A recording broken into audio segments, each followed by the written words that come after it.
পরিপূর্ণভাবে ইসলামে দাখিল হওয়ার ক্ষেত্রে আমাদের যে কাজ করতে হবে সেটি হলো সকল প্রকার বান্দার হক আমাদেরকে আদায় করতে হবে।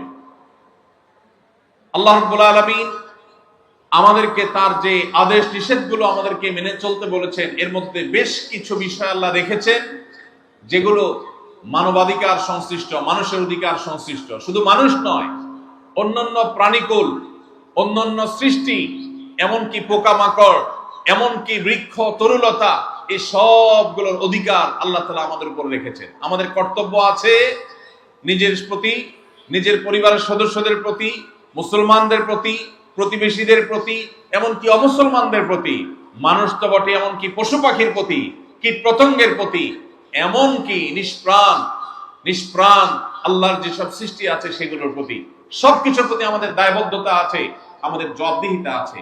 আপনি নামাজ ভালো পড়লেন, মুসলমান হিসাবে আপনি ভালো হওয়ার চেষ্টা করলেন, ইমানটাকেও খাঁটি করলেন, কিন্তু আপনি মানুষের অধিকার নষ্ট করলেন, মানুষের হক নষ্ট করলেন, মানুষকে কষ্ট দিলেন, মানুষ প্রতি জুলুম করলেন, মানুষের হক মেরে খাইলেন, মানুষের টাকা মেরে দিলেন।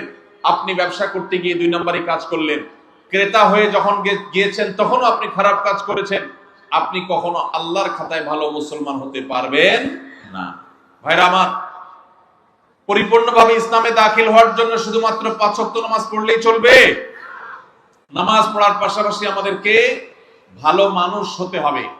কোন মানুষের কোন অধিকার নষ্ট করা যাবে না।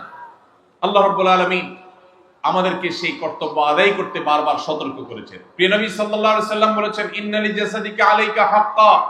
অন্য মানুষ তো বটেই, এমনকি তোমার নিজের শরীরের, তোমার নিজের দেহেরও তোমার কাছে অধিকার আছে, পাওনা আছে, দেহের প্রতিও কর্তব্য আছে।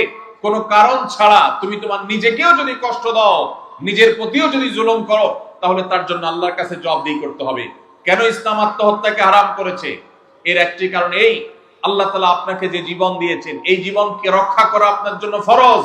এই জীবনকে নষ্ট করার অধিকার আল্লাহ আপনাকে, আমার শরীর, আমার দেহ, আমি যা ইচ্ছা তা করব, তারা কখনো ইমানদার হতে পারে না। এটা ইমানদারের স্লোগান হতে পারে না। ইমানদার বিশ্বাস করে, ইন্না সলাতি ওয়া নুসুকি ওয়া মাহইয়ায়া ওয়া মামাতি লিল্লাহি রাব্বিল আলামিন।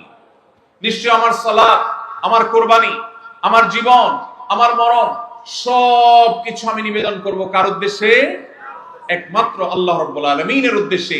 আমার এই জীবন আল্লাহর দেওয়া, আল্লাহর নির্দেশে এটা পরিচালিত হবে। অতএব আল্লাহ নিষেধ করেছেন, ওয়ালা তুলকু বিআইদিকুম ইলা তাহলুকা, তোমরা নিজেদেরকে ধ্বংসের দিকে ঠেলে দিও না। আমাদের অনেক যুবক ভাইরা আছেন, তারা কোনো পেরেশানিতে পড়লে, কখনো ডিপ্রেশন দেখা দিলে, দুশ্চিন্তা হলে, পরীক্ষাটা খারাপ হলে, অনেক ভাইরা আছেন ব্যবসায় কোন রকম দুঃসংবাদ আসলে, কোন রকম লস দেখা দিলে, ধার দেনা হয়ে গেলে মনে হয় যে দেয়ালে পিঠ ঠেকে গেছে, মানুষের সামনে কিভাবে মুখ দেখাবো, কিভাবে আমি ঘুরে দাঁড়াবো, তখন তারা অনেক সময় আত্মহত্যার পথে পা বাড়ায়।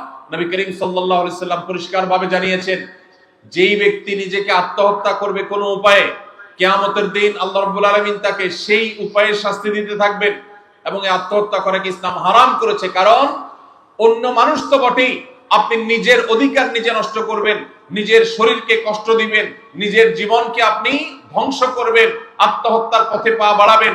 আত্মহত্যা করে দুনিয়ার কষ্ট এবং গ্লানি থেকে আপনি বাঁচতে চাইছেন, অথচ আত্মহত্যা করে কিয়ামতের ময়দানে আরো বেশি গ্লানি, আরো বড় আযাব আপনার জন্য অপেক্ষা করছে। আল্লাহ তাআলা আমাদের সবাইকে আল্লাহর সমস্ত আদেশ নিষেধগুলোকে মেনে চলার তৌফিক দান করুন।